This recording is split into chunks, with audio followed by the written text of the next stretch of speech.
Hello friends, कैसे हैं? आशा करते हो सभी लोग स्वस्थ और खुशहाल होंगे।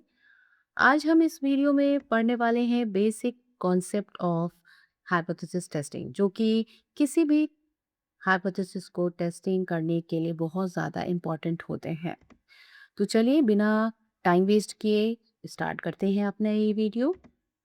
साइकोलॉजिकल टेस्ट और एक्सपेरिमेंट क्या है? इसको हम इस तरह से समझ सकते हैं कि जब हमारे सामने कोई भी प्रॉब्लम या सॉल्यूशन आती है, तो उसको आइडेंटिफाई किया जाता है और उसका सॉल्यूशन निकाला जाता है और उसका उसके बेसिस पे हम प्रिडिक्शन करते हैं।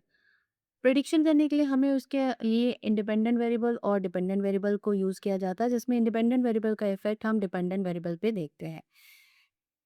इनके बीच में क्या संबंध है, इसको चेकआउट किया जाता है और अगर कोई संबंध निकलता है तो वो सिग्निफिकेंट है या नहीं, उसका इफेक्ट सिग्निफिकेंट है या नहीं है, इसको चेक किया जाता है। इसको चेक करने के लिए हमें हाइपोथेसिस को बनाना होता है। हाइपोथेसिस मेकिंग क्या होती है, हाइपोथेसिस क्या होती है, इसको मैं आपको पहले भी वीडियो में बना चुकी हूँ। उससे देख के आप समझ सकते हैं कि हाइपोथेसिस क्या होती है। बेसिकली अगर हम कोई भी टेस्ट या एक्सपेरिमेंट करते हैं, उसमें दो हाइपोथेसिस को रखते हैं, एक नल हाइपोथेसिस और दूसरा ऑल्टरनेटिव हाइपोथेसिस। नल हाइपोथेसिस को हम एच नॉट से डिनोट करते हैं और इसको हम इस तरीके का रखते हैं कि इसमें वो जो 2 वेरिएबल्स हमने लिए हैं, डिपेंडेंट और इंडिपेंडेंट, इन दोनों में कोई भी एसोसिएशन नहीं है या उनमें कोई भी डिफरेंसेस नहीं है, ये मान के चलते हैं। और अगर कोई डिफरेंसेस आता है या उनमें कोई रिलेशनशिप आता है तो बाई चांस आता है। ऐसा हम अज्यूम करके चलते हैं। सेकेंड वन जो आती है ऑल्टरनेटिव हाइपोथेसिस, इसको हम H1 से डिनोट करते हैं। इसमें हम एक डायरेक्शन दे देते हैं कि इंडिपेंडेंट वेरिएबल का इफेक्ट डिपेंडेंट वेरिएबल पे पड़ता ही पड़ता है और वो पॉजिटिव होगा या नेगेटिव, इसका भी डायरेक्शन हम दे सकते हैं। मीन्स हमें पता होता है कि उसका कॉज क्या है। तो जब भी हम कोई टेस्ट या एक्सपेरिमेंट करते हैं तो नल हाइपोथेसिस जब हम बनाते हैं कि इन दोनों के बीच में कोई डिफरेंसेस नहीं है, कोई भी को रिलेशन नहीं है, तो हम उसका जो अपोजिट हाइपोथेसिस है, ऑल्टरनेटिव हाइपोथेसिस, उसको भी साथ में लेके चलते हैं। ठीक है। जब हम इनको करते हैं तो इसको बात आती है कि कैसे हम आइडेंटिफाई करते हैं। तो बेसिकली इन सारी जो पूरा सिनारियो बनता है वो हमारी प्रोबेबिलिटी पे बेस्ड होता है। प्रोबेबिलिटी क्या होती है? प्रोबेबिलिटी बेसिकली अगर हम देखें तो ये मेजर करती है कि किस तरीके की कोई भी इवेंट है या इंसिडेंट है, उसके होने के चांसेस क्या है। अगर हम इसको देखें, कोई इवेंट है या कोई इंसिडेंट है, उसके चांसेस को बताता है कि ये 1% चांस है कि इसका होगा या 0% चांस है या 100% चांस है।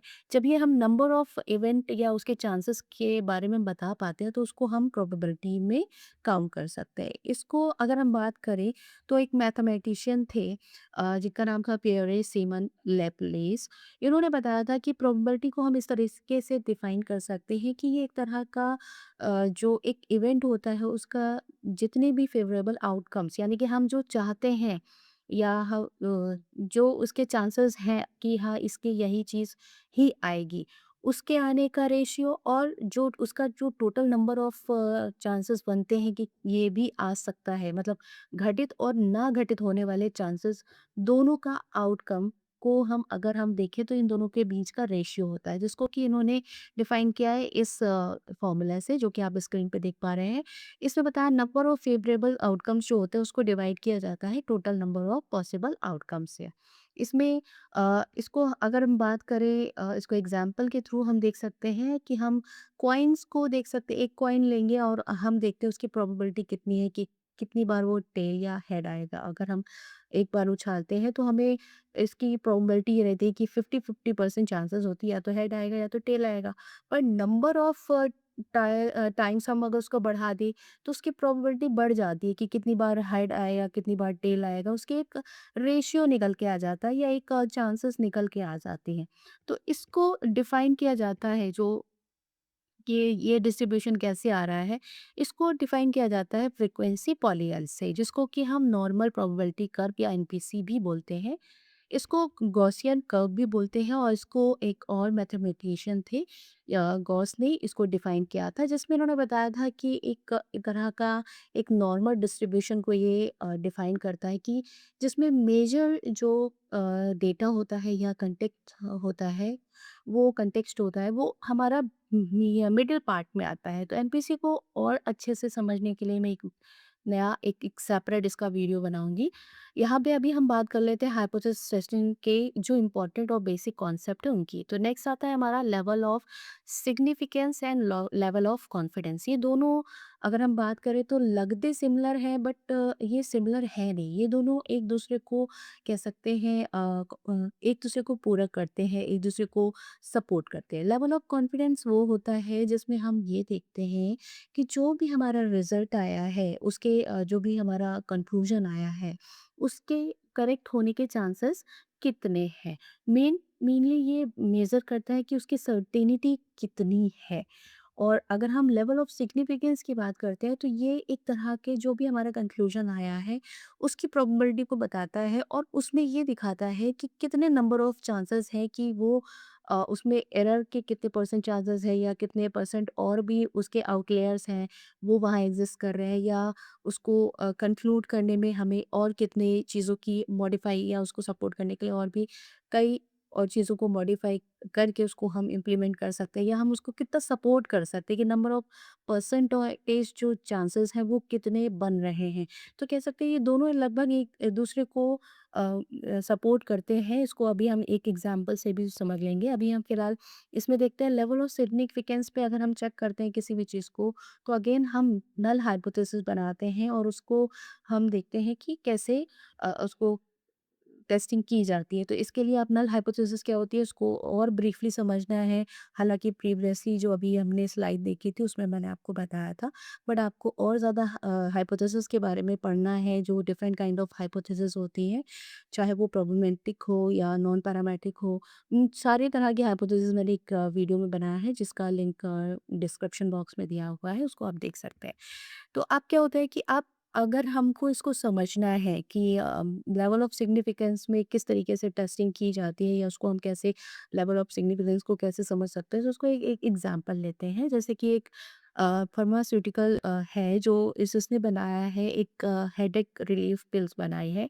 अब वो उसका क्लिनिकल टेस्ट करना चाहेगा, क्यों? क्योंकि उसको चेक करना होगा ना कि जो उसने पिल बनाई है हेडेक को रिलीफ करने वाली, क्या वो फ्रूटफुल है या नहीं है। तो वो क्या करेगा, एक ग्रुप लेगा जिसको बहुत ज़्यादा हेडेक या वो हेडेक के हमेशा से पेन किलर खाता रहा है, तो वो ऐसे लोगों का सेलेक्ट करेगा और उनको ये पेन किलर, उनकी जो पेन किलर वो खा रहे थे उसके जगह पे उसको रिप्लेस करके ये नई पिल को देगा और उसके बाद में देखेगा उनको रिलैक्स हुआ कि नहीं हुआ। जब वो रिलैक्स हुआ तो उसकी क्वांटिटी क्या थी, अगर रिलैक्स होता है तो यानी कि हम देखेंगे कि ये पिल वर्क कर रही है। अब ये तो बात की बात है, ये तो रिजल्ट है।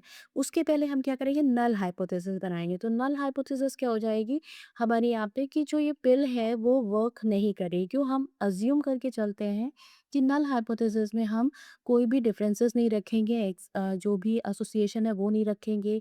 वो जो भी चीज़ हमने मेजर आउट करने जा रहे हैं वो है ही नहीं।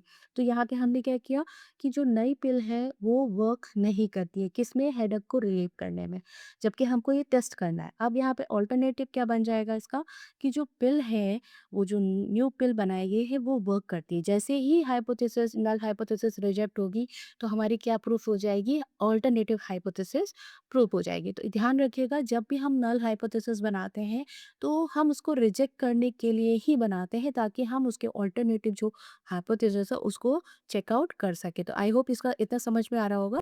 फिर नेक्स्ट, अब जब ये हाइपोथेसिस को रिजेक्ट करने की बात आ रही है तो यहाँ एक और इम्पॉर्टेंट बात आ जाती है कि सिग्निफिकेंस जो लेवल है उसको दो तरह के लेवल्स में हम उसको रिजेक्ट या एक्सेप्ट करते हैं। वो होता है 0.05 लेवल या 0.01 लेवल।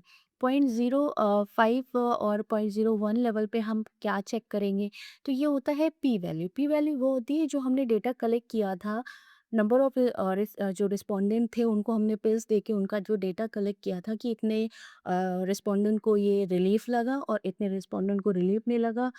और कुछ ऐसे भी लोग होंगे उसमें उस ग्रुप में जिनको इसका मतलब ही उसका कोई पता ही नहीं चला, ना तो उनको पहले रिलीफ होता था उनकी पहली वाली मेडिसिन से, और ना ही आप किस नई मेडिसिन से उनको रिलीफ मिला। तो इस तरह के डिफरेंट आपको डेटा मिलेगा। तो अब उसमें क्या है, पी वैल्यू हम उसकी निकालते हैं। पी वैल्यू को हम देखते हैं कि अगर वो हम इसको क्या करते हैं, ज़्यादा या बराबर होती है या ज़्यादा होती है 0.05 लेवल पे या 0.01 लेवल पे, तो हम नल हाइपोथेसिस को रिजेक्ट कर देते हैं। अगर पी वैल्यू उसकी कम होती है 0.05 लेवल पे या 0.01 लेवल पे, हम नल हाइपोथेसिस को एक्सेप्ट कर लेते हैं। अब इस अब या अगर मान लेते हैं 0.05 लेवल पे रिजेक्ट होती है हमारी नल हाइपोथेसिस, यानी कि हमारी पी वैल्यू बराबर आ रही है 0.05 लेवल पे या उससे ज़्यादा आ रही है, तो हम उसको रिजेक्ट कर रहे हैं। तो यहाँ पे चांसेस क्या बन जाएगा, 95% चांसेस हो जाएगा कि नल हाइपोथेसिस गलत है, यानी कि जो पिल्स है वो वर्क नहीं कर रही है। 95% चांसेस हो जाते हैं कि वो रिजेक्ट हो गई है। और अब हमारा ऑल्टरनेट हाइपोथेसिस क्या थी कि न्यू पिल जो है वो वर्क कर रही है। यहाँ भी हम देख रहे हैं कि जो ये न्यू पिल जो हाइपोथेसिस देख रहे हैं वो वर्क कर रही है। तो इस पे हम यहाँ पे आ जाएंगे 0.05 लेवल पे। अब नेक्स्ट आता है कि 0.01 लेवल पे अगर हम रिजेक्ट कर रहे हैं, तो यहाँ पे क्या होता है कि अगेन 99% चांसेस होती है हाइपोथेसिस की, नल हाइपोथेसिस की, कि क्या हो रहा है कि वो रिजेक्ट हो रही है। तो अब यहाँ पे क्या आ रहा है कि 1% चांसेस है कि वो वर्क करती है। ठीक है? तो इस तरह से आपको समझ में आ रहा होगा। तो यहाँ पे जब हम हाइपोथेसिस को रिजेक्ट या एक्सेप्ट करते हैं, तो हमसे एक छोटी-बड़ी भूल हो जाती है, जिसको कि हम अगर हम टेस्टिंग के या स्टैटिस्टिक्स या हम रिसर्च मेथोडोलॉजी में बात करें तो उसको एरर बोलते हैं। तो एरर की बात आती है तो हम देखते हैं ये 2 तरह की होती है, टाइप 1 एरर और टाइप 2 एरर। टाइप 1 एरर जो होती है इसमें हम क्लेम करते हैं कि जो भी इफ़ेक्ट आ रहा है या जो भी डिफरेंसेस आ रहा है वो मतलब जो है एग्ज़िस्ट करता है, बट हम उसको एक्सेप्ट नहीं कर पाते हैं, ठीक है? या जो इफ़ेक्ट आ रहा है या डिफरेंसेस हम अभी तक दिख रहा है रिज़ल्ट में, बट हम उसको एक्सेप्ट नहीं कर रहे हैं, तो वो हमारी हो जाती है टाइप 1। तो इसमें क्या हो जाएगा कि नल हाइपोथेसिस सपोज़ आपकी सच है कि पिल्स वर्क नहीं कर रही है, सच में रियल रिज़ल्ट आया है कि क्या है कि वो अ, वर्क नहीं कर रही है, बट हम उसको रिजेक्ट कर देंगे, और जब हम रिजेक्ट कर देंगे तो हमारी कौन-सी हाइपोथेसिस हो जाएगी एक्सेप्ट, ऑल्टरनेटिव, जिसमें कि हम ये बताएँगे कि हमारी जो पिल है वो वर्क कर रही है। तो यहाँ पे हमने टाइप 1 एरर की, ठीक है? नेक्स्ट आता है टाइप 2 एरर, जिसमें हम करते हैं ये बताते हैं या ये क्लेम करते हैं कि जो भी इफ़ेक्ट आया है, जो भी डिफरेंसेस एग्ज़िस्ट जो दिख रहा है वो नहीं है, बट फिर भी हम उसको क्या करते हैं, एक्चुअली वो हम कर देते हैं कि वो एक्सेप्ट है।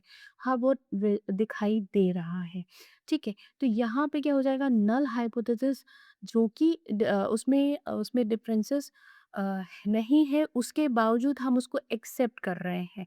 तो हम क्या देख रहे हैं कि वहाँ पे टाइप 2 एरर आ जाती है। इसको और भी अच्छे से समझने के लिए हम इस फिगर को देख सकते हैं, जिसमें हम ये देखते हैं कि जब हमारी नल हाइपोथेसिस ट्रू होती है, ठीक है? जब हमारी नल हाइपोथेसिस ट्रू है यानी कि सही है और हम उसको रिजेक्ट कर रहे हैं, तब हमारी टाइप 1 एरर हो जाती है।